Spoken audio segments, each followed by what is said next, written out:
Kalian pasti pernah mendengar nama Napoleon Bonaparte, seorang kaisar dari Perancis yang berhasil menaklukkan hampir seluruh daratan Eropa.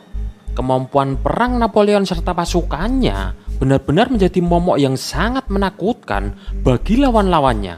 Akan tetapi, sejarah tentang kehebatannya ini akhirnya tercoreng oleh sebuah pertempuran yang secara data, Napoleon seharusnya dapat memenangkan pertempuran ini dengan mudah.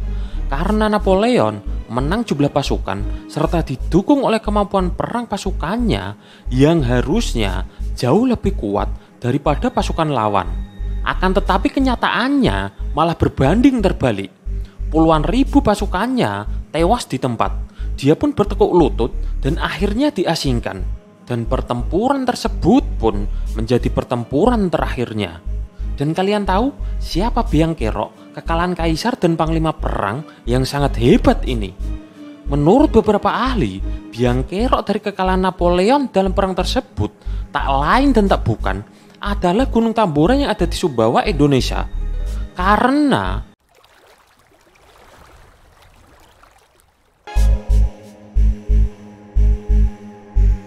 zaman dulu, Gunung Tambora mengalami ketidakaktifan selama beberapa abad sebelum tahun 1815 dan masyarakat lebih mengenal Gunung Tambora ini sebagai gunung berapi tidur, bos.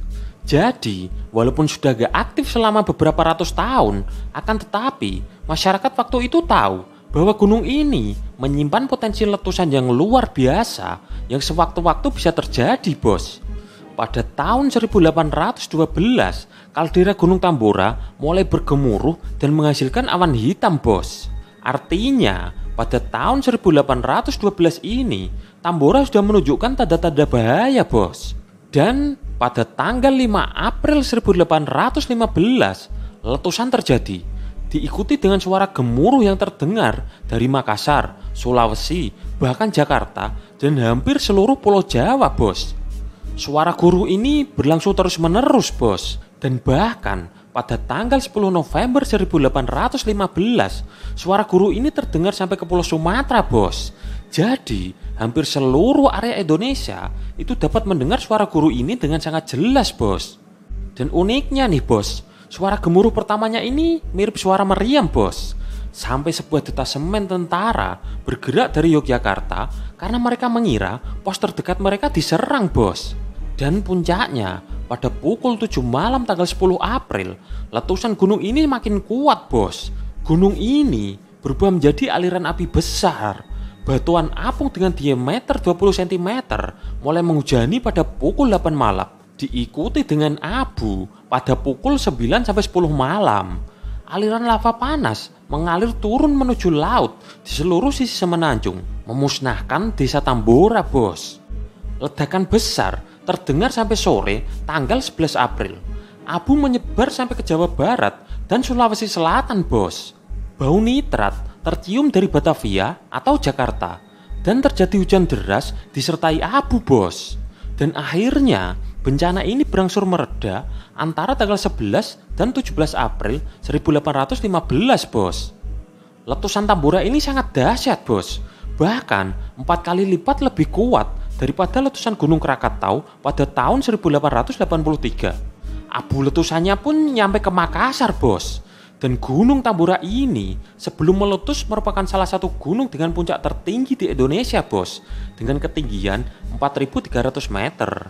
Akan tetapi, setelah letusan, tinggi gunung ini hanya setinggi 2.851 meter, bos. Jadi, bisa dibayangkan, bos, betapa dahsyatnya letusannya waktu itu. Semua tumbuh-tumbuhan di pulau hancur. Tsunami besar menyerang pantai di beberapa pulau di Indonesia dengan ketinggian di atas 4 meter, bos. Dan yang memberikan dampak paling mengerikan bagi banyak negara di dunia adalah karena tinggi asap letusan mencapai stratosfer, bos. Sehingga atmosfer bumi tertutupi oleh abu dan menghalangi sinar matahari menuju ke bumi, bos. Dan dampaknya pada tahun berikutnya dikenal dengan tahun tanpa musim panas, bos, di mana negara-negara di belahan utara menderita karena kondisi cuaca yang berubah. Temperatur normal dunia berkurang sekitar 0,4 sampai 0,7 derajat Celcius, bos. Dan ini cukup untuk menyebabkan permasalahan pertanian di dunia, bos. Pada tanggal 4 Juni 1816, cuaca penuh es dilaporkan di Connecticut. Dan pada hari berikutnya, hampir seluruh New England dihajar oleh cuaca dingin. Pada tanggal 6 Juni 1816, salju turun di Albany, New York dan Dennisville, bos. Kondisi ini menyebabkan gagal panen di Amerika Utara, bos. Kanada mengalami musim panas yang sangat dingin. Salju setebal 30 cm mengumpul di dekat kota Quebec dari tanggal 6 sampai tanggal 10 Juni 1816, bos. Tahun itu pun tercatat sebagai tahun terdingin kedua di belahan bumi sejak tahun 1400 Masehi, bos. Sebagian besar Eropa mengalami badai salju yang sangat deras. Hal ini menyebabkan munculnya wabah tifus di Eropa, bos. Banyak ternak meninggal di New England. Suhu yang dingin ini juga menyebabkan gagal panen di Kepulauan Britania, bos. Bahkan keluarga-keluarga di Wallace mengungsi dan mengemis untuk sekedar mendapatkan makanan, bos. Kelaparan juga merata di Irlandia Utara dan Barat Daya karena gandum dan kentang mengalami gagal panen, bos. Krisis pangan juga terjadi di Jerman. Harga makanan naik dengan sangat tajam. Akibat kenaikan harga ini, terjadilah demonstrasi di depan pasar dan toko roti yang diikuti dengan kerusuhan di mana-mana, bos. Pembakaran rumah dan perampokan juga terjadi di banyak kota-kota di Eropa, bos. Pokoknya, situasi Eropa saat itu benar-benar kacau. Ini adalah kelaparan terburuk yang terjadi pada abad ke-19, bos. Dan kalian tahu kan, biang kerok dari semua kejadian ini siapa? Dan yang paling unik dari tragedi ini adalah kekalahan Napoleon dalam aksi penyerangannya ke sebuah wilayah yang bernama Waterloo, bos. Sebenarnya, di atas kertas, harusnya pasukan Napoleon dapat menaklukkan area tersebut dengan mudah. Karena kemampuan pasukan Napoleon sudah sangat teruji, dan saat itu jumlah pasukannya juga jauh lebih banyak dibandingkan pasukan lawan, bos. Tapi, ada satu hal yang tidak diperkirakan oleh Napoleon dan pasukannya, bos. Yaitu kondisi cuaca yang sangat ekstrim diakibatkan oleh ledakan Gunung Tambora, bos. Cuaca yang sangat dingin, hujan lebat, dan jalanan yang penuh dengan lumpur sangat menghambat perjalanan dan proses penyerangan pasukan Napoleon ke Waterloo ini, bos. Jadi, stamina dan fisik pasukan ini sudah habis selama perjalanan, bos.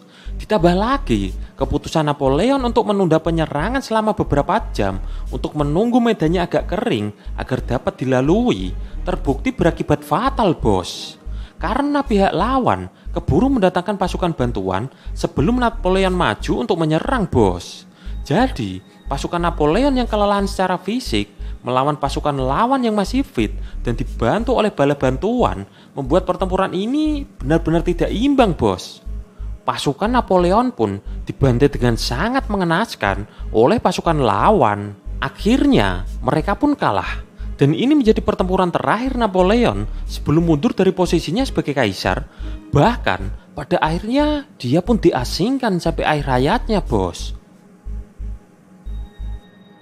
Ya, seperti itulah kisah tentang ledakan Gunung Tambora yang sangat dahsyat dan mampu meruntuhkan perekonomian negara-negara Eropa, negara-negara sekitar Amerika Utara, serta menyebabkan kesengsaraan di mana-mana, bos.